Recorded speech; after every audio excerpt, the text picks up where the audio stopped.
Each and every week here on the Rich Eisen Show, we try to give you the insight you require in the Honda Insider Report. And joining us in that Honda Insider Report right now is the man who created the MMQB.com, and he'll have a great role on tonight's pregame show, as a matter of fact, when NBC and the NFL Network cross streams together for the first time on NBC for Thursday Night Football. Peter King here on the Rich Eisen Show. How are you, Peter? Rich, everything's going great. How about you?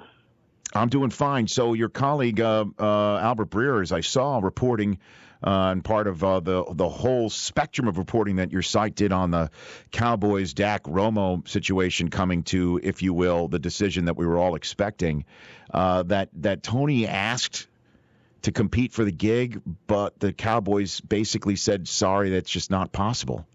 That's amazing. Well, I don't know what the Cowboys actually said to him, but Albert does report today in his column at the MMQB that last week, this is Breer's report, that last week Romo, sent out either feelers or full-fledged requests that I want to compete for this job.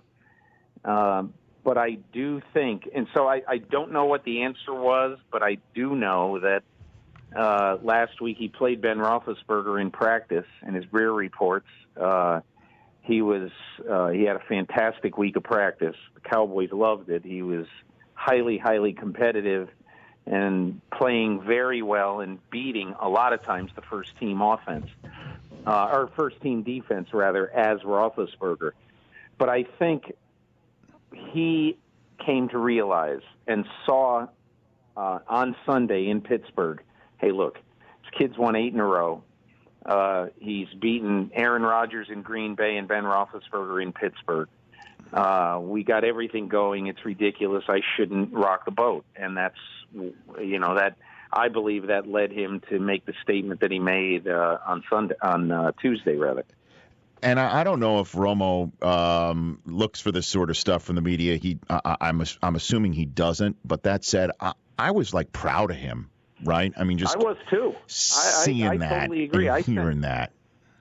Rich, I rarely do this, but I thought in this particular case it was warranted. I finished my column.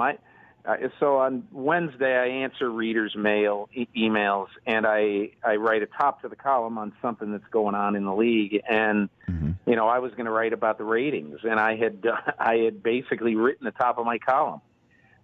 And so we should talk for a second in a minute about what I was doing on Tuesday. You'll get a kick out of it. But okay. I didn't see Romo's thing until 8:00 Tuesday night. And when I saw it, I was almost emotional watching it. I said, "Do you have any idea what it takes for a guy to come out and say this stuff and to just basically, abdicate his throne publicly?" And the reason, and my point in bringing that up is, I said, okay, I got to write about that right now. So I sat down, I ripped up my column. I was actually in South Carolina, of all places.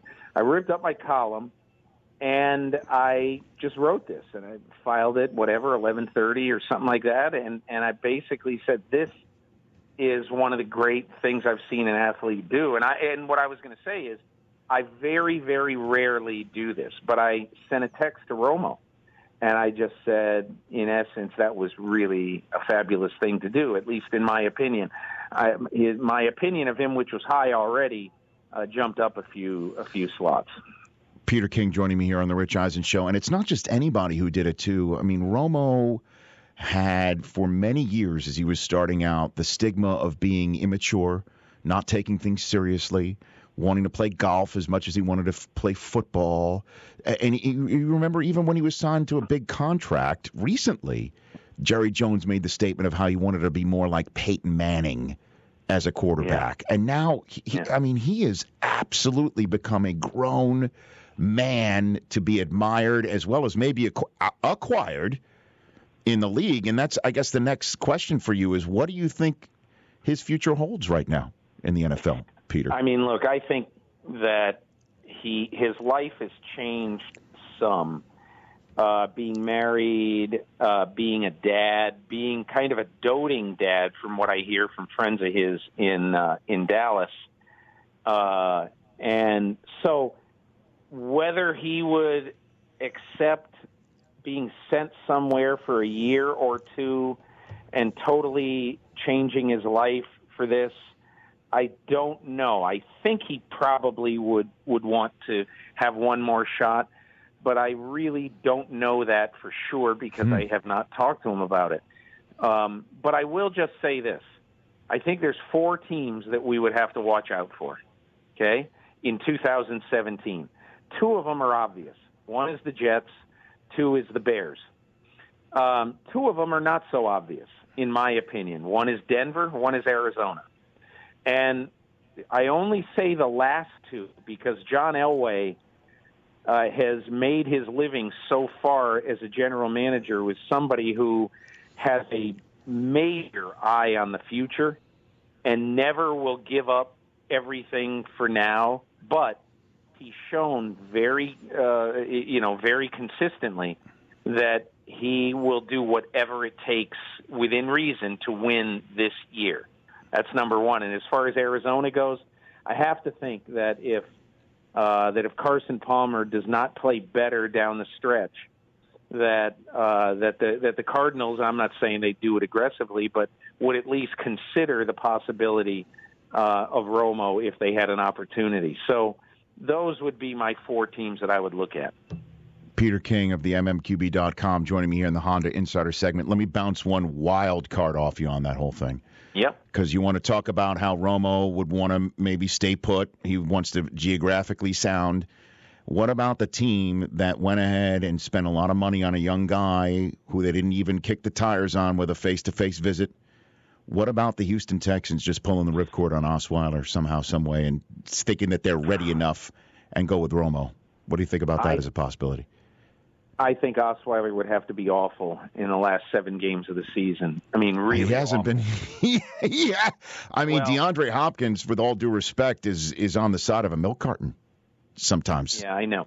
But you know, I mean, look, I think that right now, if Bill O'Brien went to management, there's one thing to be said for not wanting to stay with a bad decision, and I respect that.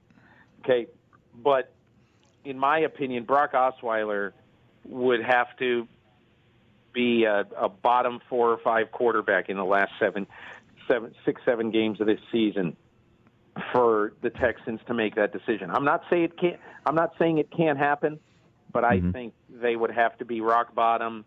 They're 6-3 right now. Like not win the division, go 7-9, really have things cave in on them. It could happen because you look at Houston's schedule. I mean, other than Jacksonville at home, you show me one game on that schedule that's going to be even relatively easy. I don't see it.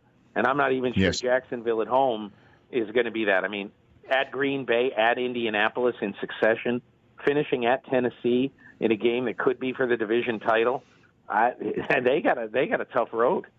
Yeah, and they're in Mexico against the Raiders coming up on Monday night. Just a couple minutes left with Peter King. Some quick hitters. Is Mike McCarthy in trouble in Green Bay? I don't think at all. I would be shocked if he was in trouble. Okay. How do you think Jared Goff's going to do? What do you think about that? Better than Case Keenum. I think he's got a better downfield. No, I'm serious. I'm just saying that Case Keenum, last 3 games, 35 drives, 3 touchdowns. He's been awful. At some point, you have to say, we are not going to keep banging our head against the wall. Maybe this guy isn't completely ready, but he's better than what we have right now. And I thought they should have done it before this, honestly. Brockman, ask Peter King the poll question before you let him out the door here.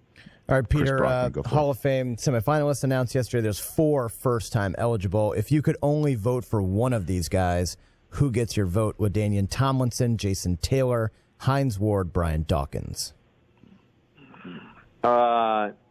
Tomlinson narrowly over Brian Dawkins. Brian Dawkins. Even though I really like the other 2 as well.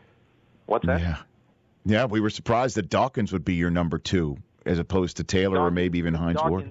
In my opinion, Dawkins is one of the I don't know, pick a number. Dawkins is a Hall of Fame football player. I'm a bullish Brian Dawkins supporter and will be in that room when it comes time. And why isn't Vermeil get much love? Does his name get mentioned very much, Dick Vermeil, for Hall consideration? I mean, it gets mentioned. I think Dick is a solid and probably at some point should have his case heard in that room. Bringing two different teams to the Super Bowl, and winning incredibly unlikely way with the Rams. So I just think there are a lot of coaches who are close to being in the same boat, either because of Super Bowl wins or because of wins overall and playoff appearances and things like that. Rich, I try never to say if you win one or two Super Bowls, bang, you're in the Hall of Fame. I don't think you should. I think there has to be a complete picture, not and I'm not saying that Dick Vermeil doesn't deserve to be in. I just think there are a lot of coaches who've got a good case. Lastly, what are you doing tonight on our pregame? You're part of the pregame this evening. I'm on the NBC show tonight. Yes, you're in the rundown, Peter. Simulcast on NFL Network, a really cool piece. I rode to work in Drew Brees' car on Tuesday morning. And how about this, Rich? The crew that does comedians in cars getting coffee with Jerry Seinfeld was the crew on this case. And it is the coolest story. I mean, I had a great time doing it, and Drew was cool with it. How about Drew Brees being a sport 36 hours after one of the worst losses of his life at 5:10 in the morning, getting out of his house and getting in his car and subjecting himself to my mirth? I mean, wow. That was just good for Brees, but it's a fun story. I look forward to seeing it tonight. Maybe we'll call it Peter King in Cars Getting Coffee. Maybe that's what we'll do, right? You're a coffee guy. We did have PJ's coffee that morning, Rich. There you go. Good. Very good. Peter, I look forward to it tonight. Always love having you on the show. Thanks for calling in. Appreciate it. Thanks a million, Rich. Take care. You got it. That's Peter King of the MMQB.com. This Insider Report, again, brought to you by the 2017 Honda Accord. With an available 278 horsepower V6 and a spacious interior, it is the perfect car to get a deal on this season at the Happy Honda Days. So that's going on right now. Check it out. The Rich Eisen Show, weekdays at noon Eastern on Audience.